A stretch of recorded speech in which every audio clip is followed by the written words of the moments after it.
시편은 150편으로 되어 있는 성경 66권 중에 가장 긴 책입니다.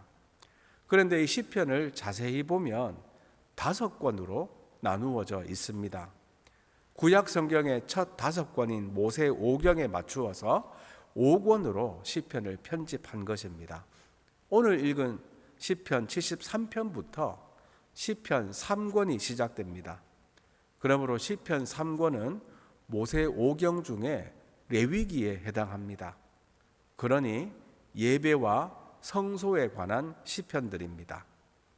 그래서인지 3권에서는 이 레위지파 성가대 대장인 아삽의 시편이 많습니다. 아삽은 12편의 시편을 남겼는데 시편 50편을 제외하고는 모두 3권에 있습니다. 73편부터 83편까지 모두 아삽의 시편입니다. 아삽은 다윗이 세운 레위지파의 성가대 대장입니다. 시편 73편의 궁극적인 주제도 레위기에 해당하는 이 시편 3권의 첫 번째 노래답게 하나님의 성소가 얼마나 중요하고 좋은 곳인지를 찬양합니다. 그러나 전반부에서는 이것이 하나님의 말씀이 맞냐 싶을 정도로 비관적입니다. 시편 기자는 심히 한탄을 합니다. 1절은 하나님이 참으로 이스라엘 중 마음이 정결한 자에게 선을 행하신다고 시작하지만 현실은 전혀 그렇지 않음을 한탄합니다. 즉 마음이 정결한 의인이 아니라 악인의 형통함을 보고 심히 한탄하고 있습니다. 하나님이 마음이 정결한 자에게 선을 행하시는 줄 알았는데 현실은 악인들이 더 잘되니 내가 거의 믿음을 포기하려고 했다고 솔직하게 2절에서 고백합니다. 2절입니다. 나는 거의 실족할 뻔하였고 내 걸음이 미끄러질 뻔하였으니 3절에서도 내가 악인의 형통함을 보고 오만한 자를 질투하였다고 합니다. 나보다 더 잘나가는 악인들이 너무나 부러웠다고 솔직하게 고백합니다. 이렇게 시편 기자는 악인들의 형통을 부러워하며 그로 인해 많이 고민했습니다. 이 악인들을 보니 죽을 때까지 건강하고 고통 없이 죽고 다른 사람들이 받는 재앙도 전혀 없습니다. 정말 교만한 사람이고 사람들을 함부로 대하고 학대하는 무례한 사람들인데 얼굴도 보기에 참 좋습니다. 7절에 보면 살찜으로 그들의 눈이 솟아났다라고 하는데 성형 수술도 없던 시대에 이 보톡스 맞은 효과가 있을 정도로 이 얼굴이 보기 좋았다는 말입니다. 잘 먹으니까 그렇겠지요. 이들은 또 돈도 원 없이 아니 마음의 소원보다 더 많이 법니다. 그러니 세상이 누릴 수 있는 복이란 복을 악인들이 누리고 있음을 시편 기자가 한탄합니다.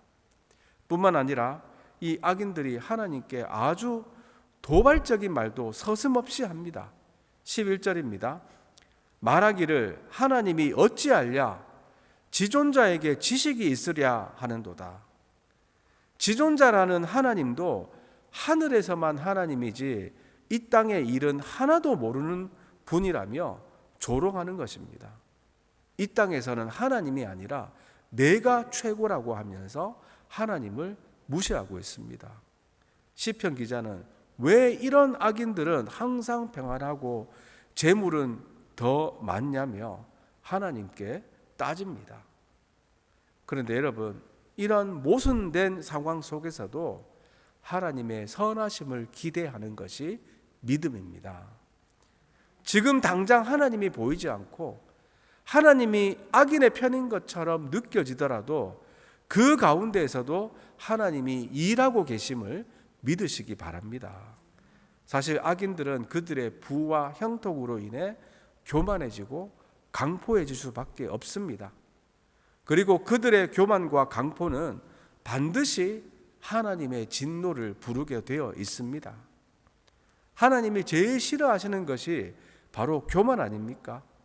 이 악인들은 자신의 성공으로 인해서 하나님보다 내가 더 똑똑하다는 교만한 자들입니다. 이 교만에 대한 대가를 언젠가는 꼭 치르게 되어 있습니다. 그러므로 성도에게는 고난이 위장된 축복이듯이 악인들에게는 형통이 위장된 저주입니다. 그러니 절대 악인의 형통을 부러워하지 마시고 악인의 길에 서지 마시기 바랍니다. 하나님은 절대 인간의 생각대로 일하지 않고 그의 선하신 계획대로 통치하십니다. 이 믿음으로 어떤 상황에서도 하나님의 공의를 신뢰하며 선을 선택하며 살아가는 성도님들이 다 되시기를 간절히 바랍니다. 그런데 이 시편 기자의 한탄은 13절, 14절에 이르러서 이 클라이막스가 됩니다. 지금까지는 악인의 형통함에 대해서 비관을 했는데 여기서는 하나님을 믿고 믿음의 길을 가는 것에 대한 허탈함을 고백합니다. 13절입니다.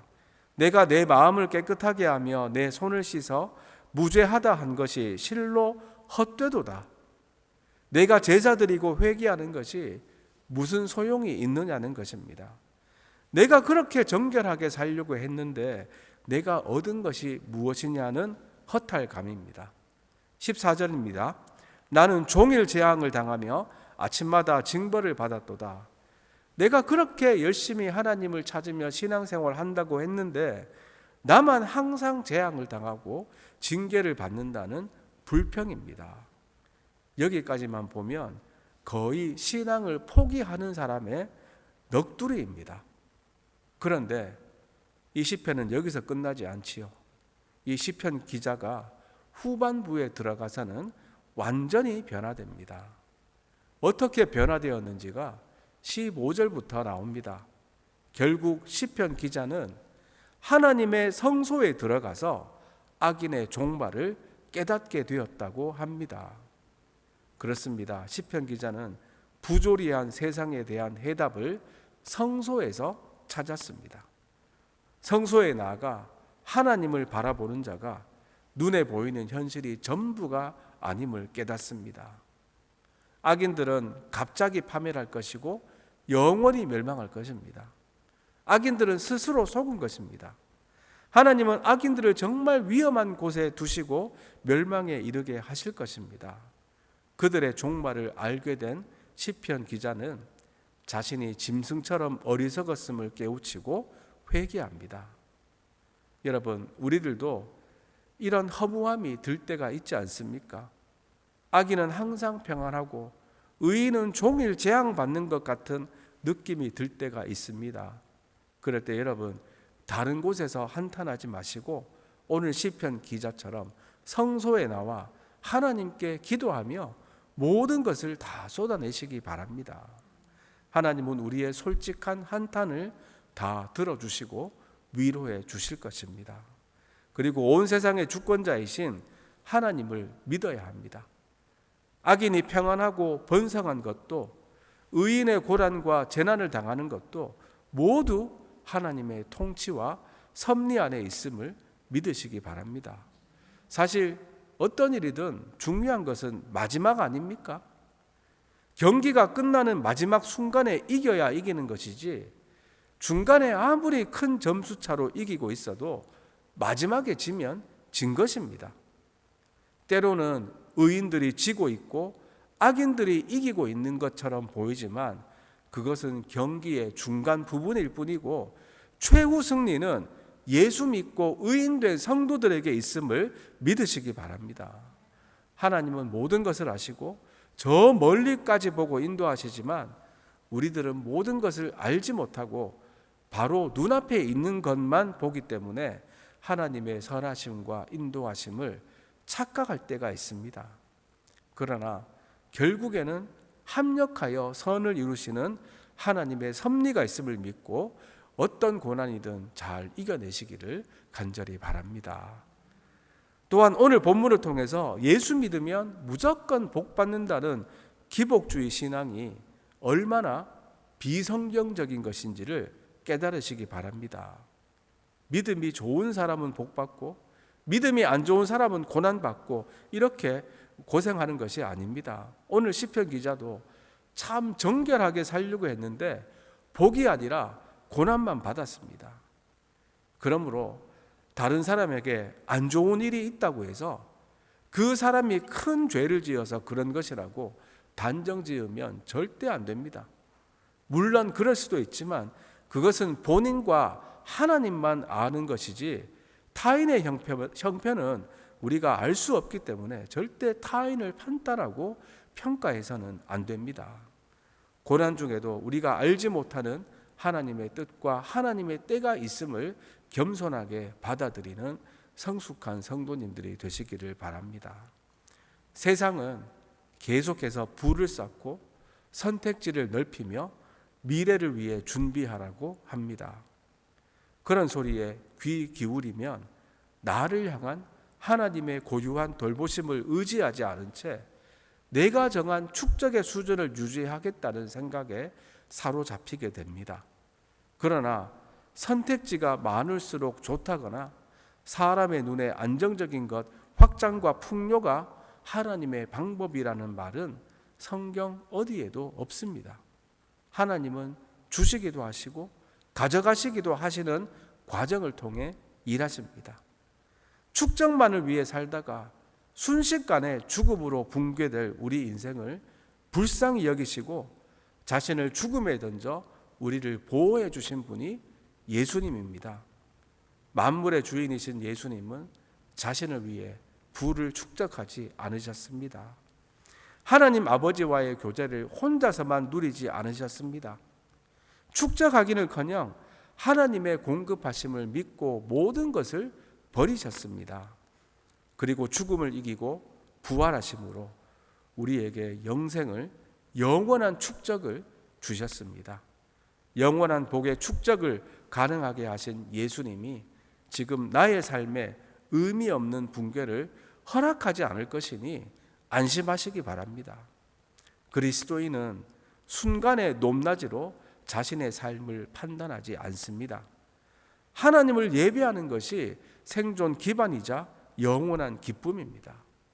때마다 무엇을 쌓았고 무엇을 이루었느냐고 묻는 획일적인 사고방식에서 벗어나 날마다 하나님의 인도하심과 공급하심을 경험하며 주님이 주시는 기쁨으로 만족하며 살아가시기를 간절히 바랍니다. 이제 말씀을 맺습니다. 하나님은 이해할 수 없는 상황에서 우리의 믿음을 테스트할 때가 있습니다. 오늘 시편 기자도 악인의 형통함을 보고 시험에 들어 넘어질 뻔했습니다. 그래서 그는 하나님께 한탄합니다. 그의 한탄이 사실 우리들도 많이 하는 한탄 아닙니까? 예수님을 신실하게 믿으려는 사람은 오히려 힘들게 살고 예수 안 믿고 세상과 짝하며 사는 사람은 더 형통할 수도 있습니다. 그러나 이런 현실 앞에서도 주님이 일하고 있음을 의심치 않고 믿는 사람이 성도입니다. 우리들은 모든 것을 볼 수 없고 모든 것을 알 수 없는 피조물임을 인정하고 가장 좋은 길로 인도하시는 하나님을 끝까지 믿고 따르시기를 바랍니다. 악인의 형통함도 전능하신 하나님의 통치 아래에 있습니다. 이해할 수 없는 현실 속에서도 흔들리지 않을 수 있는 비결은 하나님의 선하심을 굳게 붙드는 것입니다. 비록 우리의 신앙생활이 아무것도 아닌 것처럼 느껴지더라도 절대 믿음을 포기하지 않고 하나님 앞에 나와 그 상한 마음을 다 토하며 주님의 위로함을 받고 결국에는 의인들의 손을 들어주시고 최후 승리를 주시는 주님을 바라보며 믿음의 길을 걸어가는 저와 여러분들이 다 되시기를 주님의 이름으로 축원드립니다. 기도합니다. 하나님 아버지 감사합니다. 오늘 시편 기자의 솔직한 한탄을 통해서 이해할 수 없는 현실 앞에서 나만 괴로워하는 것이 아님을 깨닫게 하시니 감사합니다. 악인이 더 형통하고 복받고 정결하게 살려는 의인이 더 고난받고 재앙을 당하더라도 여전히 성실하게 선하게 일하시는 하나님을 믿는 성도들 되게 하여 주시옵소서. 하나님이 없는 성공은 복이 아니라 저주임을 깨닫게 하시니 감사합니다. 공의로운 하나님이 결국에는 악인은 심판하시고 의인들은 가장 좋은 길로 인도하심을 믿고 어떤 상황 속에서도 하나님 편에 서서 주님의 길을 걷는 성도들 다 되게 하여 주시옵소서. 우리들이 하는 신앙의 행위들이 때로는 다 헛되고 쓸데없이 느껴지더라도 최후 승리를 주시는 하나님을 떠나지 않고 우리의 기도를 들으시고 우리를 말씀으로 인도하시는 하나님을 바라보며 살아가게 하여 주시옵소서. 오늘도 저희와 함께 하심을 믿사오며 감사드리오며 예수님의 이름으로 기도드리옵나이다. 아멘.